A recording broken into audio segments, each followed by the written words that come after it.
오늘 이어서 계속 버가모 교회에 대해서 말씀을 같이 보도록 하겠습니다. 요한계시록 2장 12절에서 17절 말씀 한 절씩 교독하시겠습니다.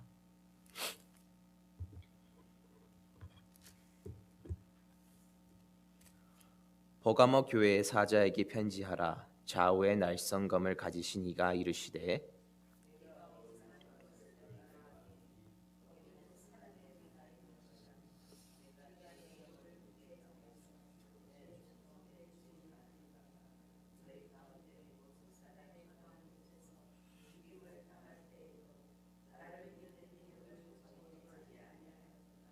그러나 내게 두어 가지 책망할 것이 있나니 거기 내게 발람의 교훈을 지키는 자들이 있도다. 발람이 발락을 가르쳐 이스라엘 자손 앞에 걸림돌을 놓아 우상의 제물을 먹게 하였고 또 행음하게 하였느니라.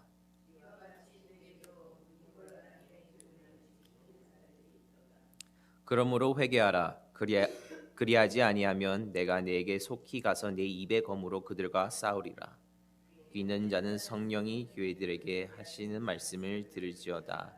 이기는 그에게는 내가 감추었던 만나를 주고 또 흰 돌을 줄 터인데 그 돌 위에 새 이름을 기록한 것이 있나니 받는 자 밖에는 그 이름을 알 사람이 없느니라. 아멘.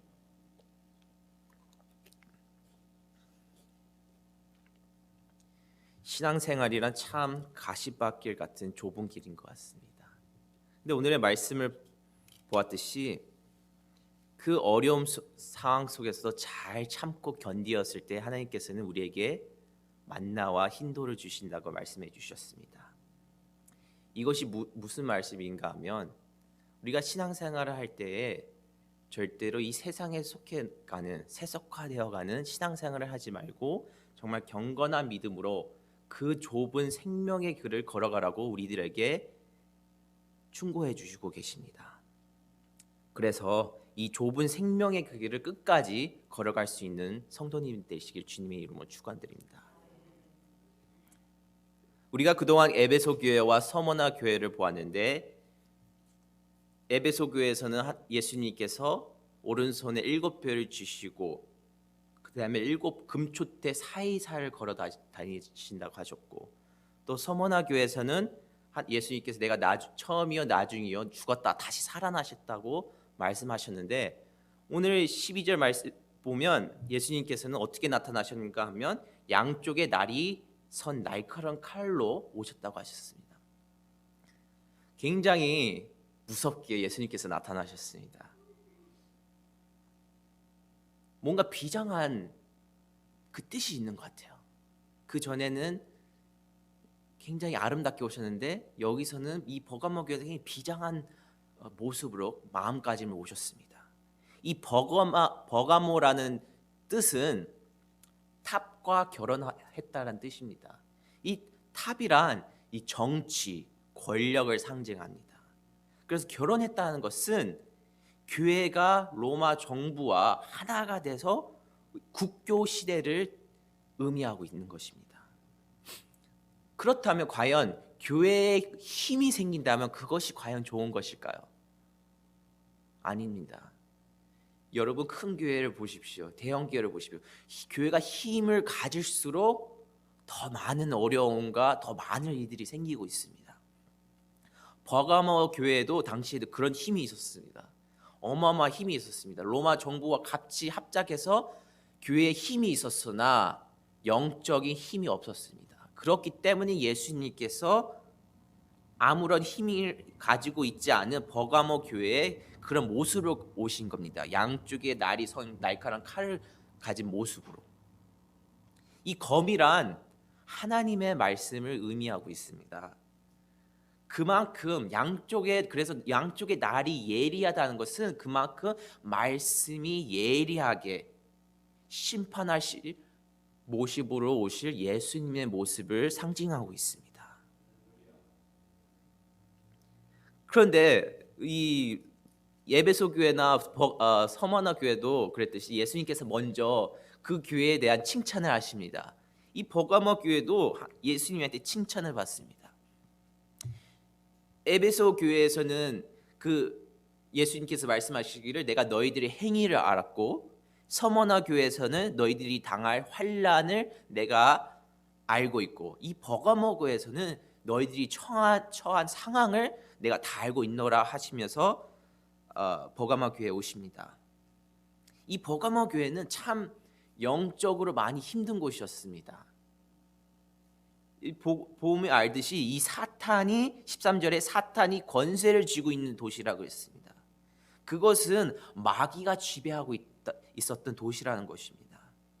이 버가모 교회의 그 상황을 보면 거기는 여러 가지 우상을 섬기는 신전이 많았습니다.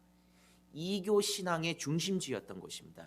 이 역사적 기록을 보면 이 에베소 교회나 이 서머나 교회에 비해서 이 버가모 교회는 내륙에 깊이 들어가 있는 이 도시였습니다. 그래서 이 로마가 정치적으로 문화적으로나 굉장히 행정적으로나 중요하게 여겼던 도시였던 것입니다. 그렇기 때문에 로마 정부의 영향이 굉장히 많았습니다. 그래서 그곳에는 정말 우상을 섬기는 신전들이 너무나 많았습니다. 제우스 신앙, 아테나 우상, 신전들이 가득했습니다. 여러분 일본에 가면 800만 가지의 우상들이 있다고 하죠. 그 일본에서 믿음을 지키기를 얼마나 힘들겠습니까? 그 많은 우상이 넘치는 곳에서. 그런데 그런 이교 중심지였던 이 버가모 교회에서 칭찬만할 점이 있다고 예수님이 말씀하십니다. 그것은 바로 믿음이 흔들리지 않았다는 것입니다. 이 버가모 교회 사람들이 13절에 너는 나를 향한 믿음을 굳게 지키었다. 그런 이단들이 넘치고 우상을 섬기는 그런 세상 속에서도 이 버가모 교회는 끝까지 믿음을 지켰다는 것입니다.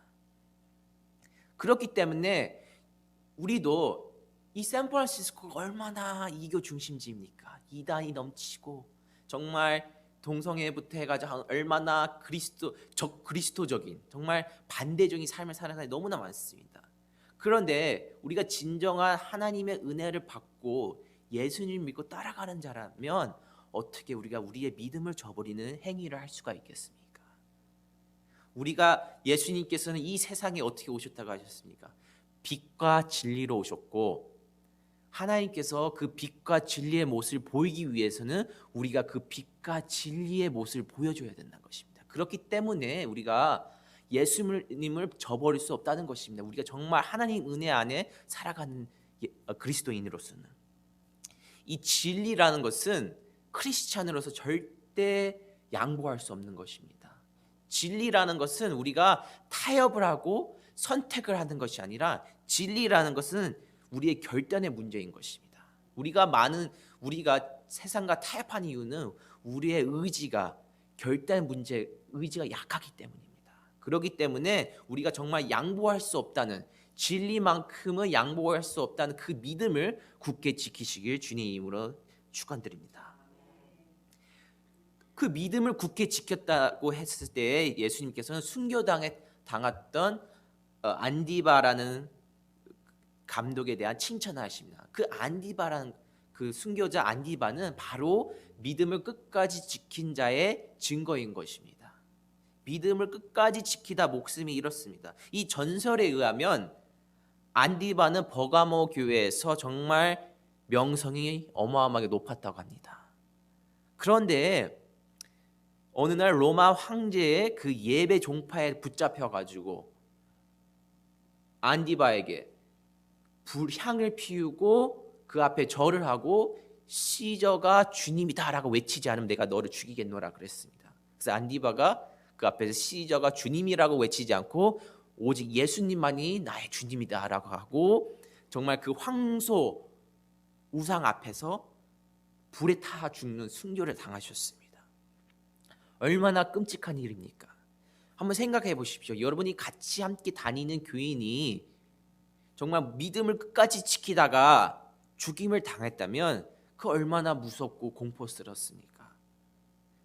그 당시에 버가모 교회에서도 이 로마 정부가 사람들에게 공포를 심어줌으로써 그들이 예수님의 믿음을 저버리고 우상에게 절을 할 수 있게끔 그 무서운 공포적인 상황을 만들었습니다. 그래서 그들이 정말 살기 위해서 예수님을 부인하고 그들에게 로마 황제에게 절을 하고 로마 황제를 주님이라고 믿을 수 있게끔 하기 위해서 그런 무서운 정말 핍박의 시대였습니다. 하지만 버그마 교회는 그렇지 않았습니다. 그런 무서운 시대 상황 속에서도 그들은 오히려 그 순교하는 사람을 보면서 끝까지 더욱더 믿음을 굳게 지켰다는 것입니다. 그래서 예수님께서 칭찬을 하십니다. 그런 거룩한 순교의 피가 흐르는 곳이었습니다. 그런데 그 거룩한 순교의 피가 흐르는 곳에는 항상 더 많은 유혹과 이단의 역사와 정말 마귀의 역사가 있습니다. 그럼에도 불구하고 교회는 교회라는 것입니다. 우리가 이 샌프란시스코에 살아가면서 얼마나 신앙생활하면서 많은 어려움을 겪습니까? 정말 사탄의 역사가 얼마나 심합니까? 이런 불완전한 속에 우리가 교회를 다니고 신앙생활을 합니다. 하지만 교회는 불완전한 곳에 있는 것이 아니라 불완전한 곳에 있음으로써 저희들이 불완전한 곳에서도 교회를 끝까지 지키는 신앙을 하시기를 주님은 바라고 계십니다. 그렇기 때문에 예수님께서는 믿음을 끝까지 지켰던 버가마 교회를 보면서 칭찬을 하시는 것입니다. 이 믿음이라는 것은 하나님께서 우리에게 주신 선물인 것입니다. 하지만 믿음을 지키는 것은 선물이 아니라 우리들의 몫인 것입니다. 그렇기 때문에 우리가 늘 기도와 말씀을 붙잡고 있어야 믿음을 지킬 수 있는 것입니다. 우리가 말씀과 기도를 하지 않는다면 우리는 우리 믿음을 지킬 수 없고 언제나 배반할 수 있는 상태가 되는 것입니다. 그렇기 때문에 배반하지 않고 끝까지 한결같은 믿음을 지키기 위해서는 이 버가마 교회가 보여줬던 것처럼 어떤 상황 속에서도 끝까지 믿음을 지켜서 예수님께 칭찬받는 정말 기뻐하시는 신앙인이 되시길 주님의 이름으로 축원드립니다. 그런데 참 아쉽게도 항상 그 서머나 교회에서도 보았듯이 또 에베소 교회에서 보았듯이 그들에게 칭찬을 하시지만 또 그들이 책망받을 것을 하나님께서 예수님이 꼭 집어내십니다. 그렇게 끝까지 한결같은 믿음을 지켰던 버가모 교회에서는 도대체 무슨 일이 있었을까요? 이 14절에서 너희들에게 내가 몇 가지 책망할 일이 있다고 했습니다. 그것은 발람의 교훈을 지키는 자와 니골라파의 교훈을 지키는 자들이 있다는 것입니다. 이 발람의 교훈이란 것은 정치와 종교가 손을 잡고 미혹한다는 것입니다. 이 발람이 발락에게 요구한 것이 무엇이냐고 하면 이스라엘을 거스려 저주하지 말고 이스라엘 사람들을 유혹하라고 그랬습니다. 그래서 모압 여인들과 함께 음행하게 만들려고 발람이 발락에게 지시를 한 것입니다. 그래서 발람이 발락에게 그런 지시를 했을 때 이스라엘 사람들이 그런 유혹에 넘어갔을 때 하나님께서 너무나 진노하셨습니다. 그래서 그 당시에 무려 3만 5천 명이나 죽었습니다. 하나님의 진노에 형벌을 받고. 정말 예수님을 그 당시에 예수님을 믿고 따른다는 것은 정말 많은 고통과 아픔이 있는 것이었습니다. 그렇기 때문에 발람이 발락을 시켜서 백성들에게 죄를 짓게 부추기는 거 있는 것입니다. 그들에게 말하기를 너희들이 고통을 주는 믿음을 버리라는 것입니다. 너희들이 핍박을 받는데 왜 핍박을 받는 거라고 물읍니다. 핍박받지 말고 편하게 신앙생활을 하라고 가르치는 것입니다. 우상을 섬기는 곳이었기 때문에 너희들이 그저 절 한번 하면 너희들의 신앙생활 하는데 불편함이 없고 편한 신앙생활을 할 수 있다고 가르치고 있었습니다. 우리도 지금 이 세상을 살아가는데 정말 끝없는 유혹과 정말 가는 속에서 끝없는 우리들의 귀 속에 정말 끊임없이 사탄이 유혹하고 있습니다. 왜 힘들게 신앙생활을 하느냐? 편하게 신앙생활할 수 있다. 왜 기도하느냐? 그 우리가 앞에서 보았듯이 니골라당의 그 유혹이 뭐였죠? 영이 깨끗하니 영이 믿으니까 몸은 죄다 더럽다. 그렇기 때문에 몸이 죄 짓는 것은 상관이 없다. 영만 깨끗하면 된다. 그랬던 것처럼 우리에게 너무나 많은 그런 무서운 유혹을 합니다. 회개 안 해도 된다. 기도 안 해도 된다. 예수님만 믿으면 천국 간다. 라고 그렇게 유혹을 합니다. 하지만 여러분 재미난 사실을 제가 한 가지 말씀해 주겠습니다. 이 신앙과 미신의 차이가 무엇입니까? 굉장히 간단한 진리가 그 속에 숨겨 있습니다. 여러분, 한국에서 무속 신앙이 얼마나 큽니까? 이 무속인 무당의 모습을 보십시오. 정말 간절히 굿을 하는데 정말 목숨을 내놓듯이 기도를 합니다. 그 신들에게. 근데 우리들이 그만큼 목숨 내놓듯이 기도합니까? 무당을 찾아가는 그 사람들을 보십시오. 그들은 무당에게 부탁하기 위해서 자신의 삶을 어마어마한 돈을 쏟아붓습니다. 그런데 여러분, 교회에 나오는 크리스찬들 보십시오. 요즘 헌금 안 합니다. 무당을 찾아가서 부적을 받을 때 그 많은 돈을 투자하지만 교회에 와서 헌금하라면 왜 헌금하냐고 물어봅니다. 또한 또 무당을 찾아가는 그들을 보십시오. 그들이 부적을 사줘요. 그 부적을 얼마나 애주중지하는지, 정말 옷 속에 집어넣고 지갑에 집어넣고 밑창에, 신발 밑창에 집어넣고 차에도 집어넣고 정말 곳곳에 붙이고 정말 그걸 애주중지하고 정말 이것을 믿으면 잘못되지 않는다. 올 한 해는 내가 지킴을 받는다고 합니다. 근데 우리들을 돌이켜 보십시오. 우리가 얼마나 그만큼 말씀을 지켜서 하나님께 지킴을 받기를 원하는지. 우리는 그 무속인을 찾아가는 사람들을 신앙인이라고 부르지 않습니다. 그리스도인들 보고 우리는 신앙인이라지 무당을 찾아가는 사람들에게는 신앙인이라고 하지 않습니다.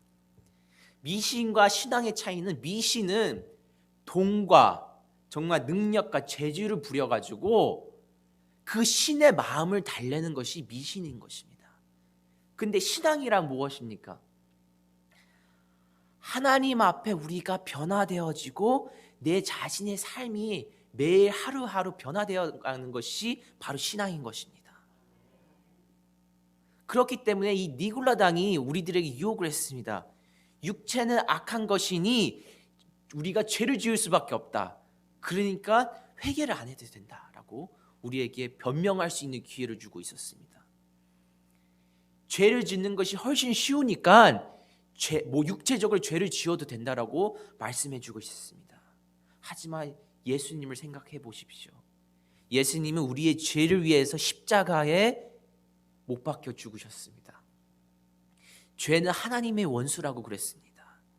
죄를 지었으면 철저히 회개하라고 그러셨습니다. 그렇기 때문에 하나님의 은혜 안에 살아가는 우리들은 죄를 짓지 않기 위해서 예수님의 말씀을 굳게 지켜야 할 줄로 믿습니다. 신앙생활할 때에 하나님을 믿느냐 안 믿느냐 굉장히 중요합니다. 하지만 더욱 중요한 것은 어떤 믿음을 갖고 있느냐가 더 중요합니다. 정말 자기가 변화되지 않는 믿음을 갖고 있는지 돌이켜봐야 됩니다. 만약에 우리가 신앙생활할 때 믿음이, 우리의 삶이 변화되어지지 않고 있다면 그것은 미신에 지나지 않습니다. 참된 신앙의 소유자가 아닌 것입니다. 우리 자신이 변화되어져 가는 삶이 바로 신앙생활인데 우리는 회개해야 합니다. 정말 우리가 하루하루 살아갈 때 정말 미신적인 신앙생활을 합니다. 우리가 어떻게 합니까? 교회 와서 기도하고 하나님을 어떻게 하랍니까? 우리가 우리의 삶을 변화하려는 것이 아니라 하나님을 달래서 하나님 주십시오. 복을 주십시오. 우리 자녀들에게 앞길을 열어주십시오. 직장을 축복해 주십시오. 하나님을 달래서 우리가 변화하는 것이 아니라 하나님을 우리가 달래서 우리가 원하는 축복을 받기 위한 그런 미신적인 신앙을 하고 있는지 우리가 정말 우리의 신앙을 돌이켜봐야 할 줄로 믿습니다. 정말 우리가 신앙생활할 때는 신앙생활인 것은 정말 좁은 길, 좁은 생명의 길인 것입니다. 하지만 우리는 정말 교회에 나온 것이 참 어떻게 보면 우리의 목적을 성취하기 위해서 신앙생활을 하는 것이 아닌가 정말 돌이켜봐야 할 줄로 믿습니다. 그렇기 때문에 16절에서 예수님께서는 권면하십니다. 회개하고 태도를 고쳐라. 왜 회개하고 태도를 고치라는 것입니까?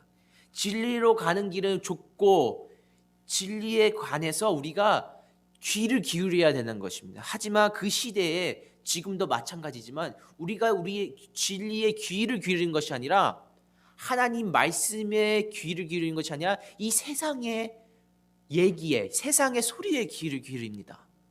참 아이러니하게도 우리가 하나님의 이 길이 하나님의 길인지 이것이 하나님의 생각인지 하나님께 물어보는 것이 아니라 우리가 너무나 세상에게 물어봅니다. 세상에 비교하고 세상에 비교해서 세상의 소리를 듣고 이 길이 하나님의 길인지 비교해서 세상에서는 이게 하나님의 길이 아니라는데 하면서 예수님을 부인하고 저버릴 때가 너무나 많습니다. 하지만 진리는 오직 예수님 말씀밖에 없습니다. 그렇기 때문에 우리가 가는 길이 현재 걸어가고 있는 그 길이 맞는 길이지 하나님의 생각인지는 오직 말씀을 통해서만 우리가 알 수가 있습니다. 그렇기 때문에 우리가 영적인 귀를 열고 하나님 말씀에만 귀를 기울이는 정말 경건한 신앙인이 되시기를 바랍니다. 그렇기 때문에 예수님께서는 여기서는 정말 잘못된 교훈의 길에서 돌아가라. 그것에 가까이 가지 말라. 잘못을 깨달았을 때 즉시 회개하라고 우리의 태도를 바꾸라고 예수님께서 말씀해 주시고 계십니다. 그 16절 후반절에 보면 내가 속히 가서 내가 갖고 있는 칼로 그들을 칠 것이다. 만약에 너희들이 회개하지 않고 태도를 변하지 않는다면 내가 칼을 들어가서 너희들을 칠 것이다. 이 칼이란 것은 하나님의 말씀을 의미합니다. 그래서 이게 무슨 뜻이냐면 예수님 입에서 나오는 칼이니까 예수님께서 심판하신다는 말씀입니다. 회개하지 않으면 예수님 입에서 나오는 말씀을 가지고 너희들을 심판하겠노라고 우리에게 권면하고 경고하고 계신 겁니다. 우리가 정말 회개하고 예수님의 말씀에 순종할 때에 그 말씀이 우리를 지켜주십니다. 하지만 우리가 회개하지 않고 말씀에 순종하지 않을 때에 하나님께서는 무섭게 칼로 심판하신다는 것입니다. 그렇기 때문에 이것이 우리가 회개해야 할 이유인 것입니다.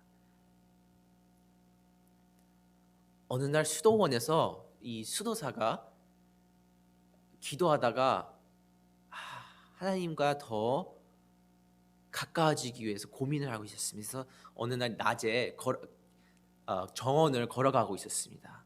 근데 그 근처에 그 호수가 있었습니다. 걸어가다가 호수가 너무 아름다워서 쳐다보다가 미끄러져서 호수에 빠졌습니다. 근데 그 수도사는 수영을 할 줄 몰랐습니다. 그래서 물속에서 허우적거리고 있었습니다. 살려달라고. 그러다 지나가다가 또 다른 그 수도승이 그를 건져내어 주었습니다. 그 건져내어 주셨을 때 그 수도승이 그 물에 빠졌던 수도승에게 물어봅니다. 네가 물속에서 가장 필요했던 것이 무엇이었는가?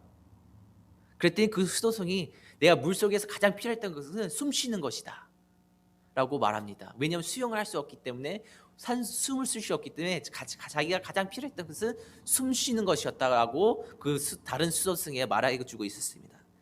근데 그때 그 다른 수도승이 이 수도승이 고민하고 있는 것을 알고 있었습니다. 그래서 이렇게 말했습니다. 너에게 가장 필요했던 것이 숨 쉬는 것이었던 것처럼 너가 하나님과 가장 가까워지기 위해서 진리를 찾기 위해서는 그렇게 갈급한 마음이 필요하다는 것이었습니다. 네가 정말 갈급하게 숨 쉬는 것이 가장 필요했던 것처럼 네가 하나님의 마음을 이해하고 진리를 깨닫기 위해서는 그렇게 갈급한 숨 쉬듯이 갈급한 그런 마음이 필요하다는 것이었습니다. 진리를 하나님의 마음을 이해할 수 있는 자는 그렇게 간절한 자만이 진리를 얻을 수가 있습니다. 그렇기 때문에 우리가 신앙생활할 때는 정말 그런 간절한 마음, 정말 숨 쉴 수 없을 때 숨 쉴 수 있는 그런 공기를 주시는 그 마음을 가지고 우리가 신앙생활할 때 하나님께서는 우리들에게 진리를 주시고 지혜를 주시고 우리의 마음을 지켜주시는 것입니다. 그렇기 때문에 17절 말씀에서 예수님께서는 이기는 자에게 복을 주신다고 하셨습니다. 승리하는 자에게 숨겨진 만나와 흰돌을 주신다고 하셨습니다. 이 만나가 무엇이었습니까? 이스라엘 백성들이 애굽을 떠난 뒤에 가나안으로 향할 때에 광야에서 먹는 음식이었습니다. 음식을 구할 수 없는 백성들에게 하나님께서 하늘에서 만나를 내려주셔서 끝까지 그 광야 생활을 할 수 있도록 해주셨습니다. 그 만나라는 것은 바로 생명의 떡인 말씀인 것입니다. 그래서 승리하는 자에게는 그 숨겨진 만나, 생명의 떡이 그 말씀 속에 숨겨진 그 축복을 알려주겠다는 것입니다. 주시겠다는 것입니다. 또한 흰 돌을 줄 것을 라고 쓰여 있었습니다. 그 돌 위에 그것을 받는 사람 위에는 알 수 없는 새 이름을 새겨주겠다. 흰 돌을 주고 새 이름을 주겠다고 했습니다. 그 당시에 전쟁에서 이그 돌아오는 장수에게 흰 돌을 주었습니다. 흰 돌을 받았다는 것은 승리의 증표였다는 것입니다. 그렇기 때문에 흰 돌을 우리가 받는다는 것은 우리가 말씀을 지켜 승리하는 사람에게 승리의 표시를 하나님께서 주신다는 것입니다. 그리고 승리의 표시를 주신 그 흰 돌 위에 새 이름을 주신다는 것입니다. 그 이름을 받은 사람을 알 수 있고 받지 않는 사람은 알 수가 없다는 것입니다. 하나님께서 구분하고 분별하셔서 우리에게 새로운 축복을 주시겠다는 것입니다. 성경에 보면 새 이름을 받은 사람들이 있습니까? 누가 있습니까? 아브라함이 있죠. 아브라함에서 아브라함이 되었고, 사레는 사라가 되었고, 야곱은 이스라엘이 되었고, 레위는 마태가 되었고, 시몬은 베드로가 되었고, 그들이 새 이름을 받았습니다. 그와 같이 마찬가지로 이기는 자에게는 하나님께서 새로운 이름을 새겨진 흰 돌을 우리에게 주셔서 축복을 해주신다는 것입니다. 그렇기 때문에 정말 이기는 신앙을 할 수 있는, 정말 말씀을 읽고 듣고 지켜서 이겨서 하나님께서 우리에게 주시는 그 만나와 흰 돌을 받는 정말 경건한 신앙이 되시길 주님의 이름으로 축원드립니다. 기도하시겠습니다. 존귀하신 하나님, 정말 우리가 이 세상에 살아갈 때에 얼마나 어려움이 많고 유혹이 많고 사탄이 역사하는 이 세상 속에서 살아갈 때에 정말 저희들이 말씀을 굳게 읽고 듣고 지켜서 이길 수 있는 신앙생활을 할 수 있도록 주님이 함께하여 주시옵소서. 주님, 저희들 육신이 연약합니다. 하지만 저희들에게 정말 주님께서 주시는 그 말씀을 붙들을 때에 주님께서 저희들의 마음을 붙들어 주시고 정말 우리들이 승리하는 신앙생활을 할 수 있도록 주님께서 함께하여 주시옵소서. 이 시간 다 같이 주여 삼창하심으로 통성 기도하심으로 각자 개인 기도를 시작하도록 하겠습니다. 주여, 주여.